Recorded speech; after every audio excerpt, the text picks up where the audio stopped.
আজকের গল্পের নাম অসহায় খরগোশ। অনেক দিন আগের কথা। এক খরগোশ বনে বাস করত। তার অনেক বন্ধু ছিল।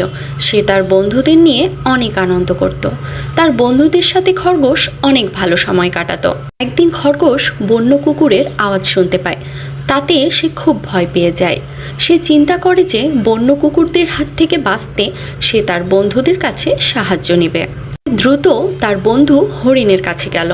সে বলল, প্রিয় বন্ধু হরিণ, দুইটা বন্য কুকুর আমাকে তাড়া করছে। তুমি কি তোমার ধারালো শিং দিয়ে তাদের তাড়াতে পারবে?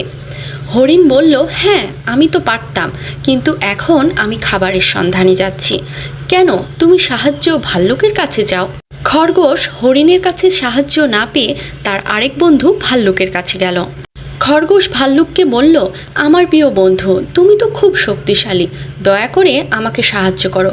কিছু বন্য কুকুর আমার পিছনে আছে, তাদের হাত থেকে আমাকে বাঁচাও। ভাল্লুক উত্তর দিল, আমি দুঃখিত, আমি এখন অনেক ক্লান্ত আর আমি প্রচুর ক্ষুধার্ত। দয়া করে তুমি বানরের কাছে সাহায্যের জন্য যাও। অসহায় খরগোশ তার অন্যান্য বন্ধুদের কাছেও গেল, কিন্তু কেউ তাকে সাহায্য করলো না। খরগোশ অনেক মন খারাপ করছিল যে তার প্রিয় বন্ধুরাই তাকে সাহায্য করতে প্রস্তুত ছিল না।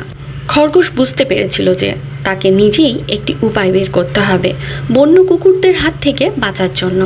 সে দৌড়াতে দৌড়াতে একটি ছোট গর্তের ভেতর ঢুকে যায়। সে খুব স্থির হয়ে সেখানে থাকে। বন্য কুকুররা খরগোশের সন্ধান পায় না। তখন তারা অন্য শিকারের খোঁজে চলে যায়। খরগোশ শিখেছিল যে তাকে তার বন্ধুদের ওপর নির্ভর না করে নিজের বুদ্ধি এবং শক্তির দ্বারা বেঁচে থাকা শিখতে হবে। গল্পটি ভালো লাগলে একটি লাইক দিবেন আর আমাদের চ্যানেলের সাথে থাকার জন্য অনুগ্রহ করে চ্যানেলটি সাবস্ক্রাইব করতে ভুলবেন না।